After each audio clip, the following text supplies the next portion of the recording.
The tug of war continues in court between the ANC and the MK Party over the name Umkhonto Wesizwe and its logo. And we take the story further now and speak to Trademark Attorney at Bredenkamp IP Attorneys, Wimpey, who joins us live now. Brian, thank you so much for your time. Does the ANC have a strong case? Good evening, Bondiwe, and to your audience. It's difficult to say. I have to preface this by saying that I haven't seen the paper, so I don't know exactly what rights the ANC is depending on to obtain an interdict or whatever relief it's seeking. I'll tell you why this is an issue, because if you have a straight trademark battle between parties and you want to interdict another party from using a confusingly similar trademark, they have to have a registered trademark. And my research thus far indicates that the ANC doesn't have either the phrase Umkhonto Wesizwe or the man with the spear and shield, I call the warrior and shield device, is not registered in their name. It is the subject of a 2023 trademark application, but it's not registered. What makes it even more interesting is that it was brought to my attention that a company, someone else, give me 1 sec, I'm sorry, I just want to look for this. Legacy Projects NPO has a trademark registration from 2014 for this warrior for the so-called warrior and shield device, and it is registered in class 41 for political speech writing. So what does it all mean then, Brian? Because this means that if this trademark owned by Legacy Projects, whoever they are, it might prevent the ANC's trademark applications proceeding to registration. So as it stands, I don't know what trademark registration ANC are depending on to prevent MK from using that logo or device. So that particular argument of the legacy, projects did come up in court, and the MK lawyers were saying that the ANC is stretching it, when it comes to this one, because they believe that that wasn't part of the heritage and the legacy and all of that. So should it then be found that, in fact, all of these things, especially this legacy project that the ANC is now citing also as part of its own, should it then be discovered that there is a case to be made here, how does it then all play out? Okay, look, I don't see what the case is. The Legacy Projects trademark is not owned by the ANC. It's owned by a company called Legacy Projects NPO, firstly. So it doesn't give the ANC any rights, unless it's been transferred to the ANC, but it's not been recorded against the register. If it's been transferred to the ANC, maybe they've got some case to say it is their registered trademark. If it is, if they do own this warrior and shield device, and it is registered, then they can interdict MK from using it in relation to similar services, namely political writing, campaigning, whatever it is that the trademark's registered for. Because even though the device that MK is using on their T-shirts is not identical, I mean, there's argument that the spear is held above the head as opposed to the waist. Those are largely irrelevant, because the issue is still, are the two confusingly similar?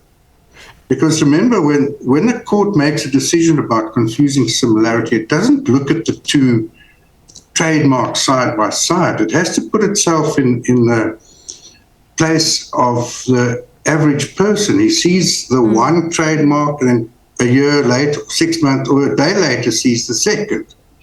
And that's when the question of confusing similarity. If the ANC own this trademark, then I think they can prevent the MK from using it. So, regardless of what political issues are made. The political issues are irrelevant when it comes to trademark infringement. That's quite an interesting one, because I was going to go there, Brian, because one of the arguments that you've just summed up as well that came out in court was around confusion, because the ANC was saying the voters will be confused and all of that. But, you know, please explain this for us again, because it's quite an interesting one. Do the logos have to be identical? Let's try to take the viewers through that process as you explained. Not at all. The Act says quite clearly that they are confusingly similar in the minds of the reasonable person. Confusingly similar doesn't mean identical at all. It means what's the impression that leaves if you see the one shield and spear device with the spear held at head high. Yeah. And then a week later, you see the second one, which maybe has a green background and the spear is held at waist high. You're not going to make that distinction as an ordinary person. So what becomes the recourse then, for example, if there is no registered trademark and the court maybe finds that you don't have a case? What becomes the way forward then? Well, then I'll have to, the case will get thrown out. There's no trademark infringement. And if there is? Or if there is, then there'll be an interdict preventing MK from using this particular registered mark in relation to the goods or services in respect of which it is registered. So then MK will need to then have a new identity? Well, maybe. You see, I still don't know on what grounds, on what trademark the ANC is basing its case. Because trademarks are filed in different classes. For example, the class 41 is educational or political, but political campaigning is class 45.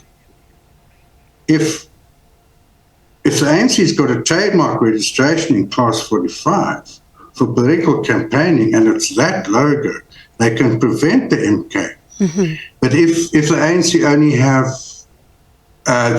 and I don't see, I'm assuming they've got a registered mark, which I can't find, in class 36 for funding political parties, then they can stop the MK from using the logo in relation to funding, but not in relation to campaigning. Do you understand? Yeah, yeah. It's quite. So I'm afraid that without the facts, I'm really digging in the dark.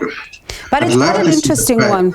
Yeah, it's quite an interesting one as you painted for us, because ultimately it all hinges on what the court has to say, because there's another issue of jurisdiction that was also argued in the courts earlier about whether or not is this the correct court to then be able to be seized with this particular matter. You see, it depends what the case is about. If as far as just off the top of my head, I still don't know what the case is based.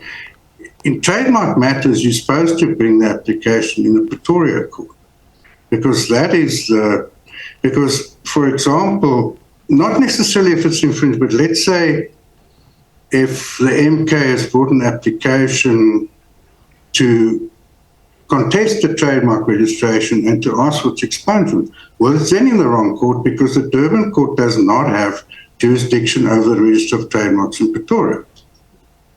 So maybe that was one of the issues they brought up. Yeah, it definitely was, because the crux of that matter was about the issue of jurisdiction as to whether or not was this the correct court to then be able to bring such an urgent application, and also even around the fact that you would have had this particular party be registered 6 months before you even brought the application, to question the issues of trademark, and even the MK lawyers arguing that for them the trigger was around the former president coming and supporting the MK party, but the ANC saying that it enjoys goodwill as far as the Umkhonto Wesizwe name and the logo are concerned. Yes. That's part of what they were arguing. But thank you so much, Brian, for just... I have 3 issues there. Can I just quickly? Okay. Number 1, I can't see the urgency, but the court doesn't treat commercial urgency as urgency. Urgency is if your husband's leaving the country with your child. That's urgency.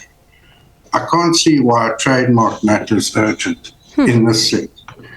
The other thing you unpacked is goodwill. That's another issue.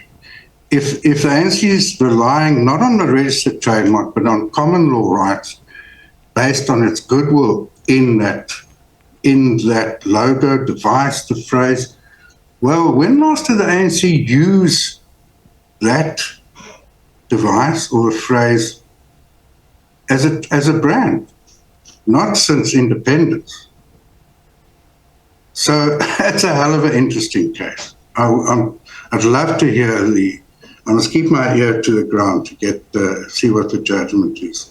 And thank you so much, Brian. We do appreciate Thank you you helping very us much. to understand how it all works and whether, because there was a lot of confusion about the similarities. Do they have to be identical? What becomes, some of the ruling here and how this matter is going forward. But thank you so much for your insights there. That's a trademark attorney at Bredenkamp IP Attorneys, Brian Wimpey.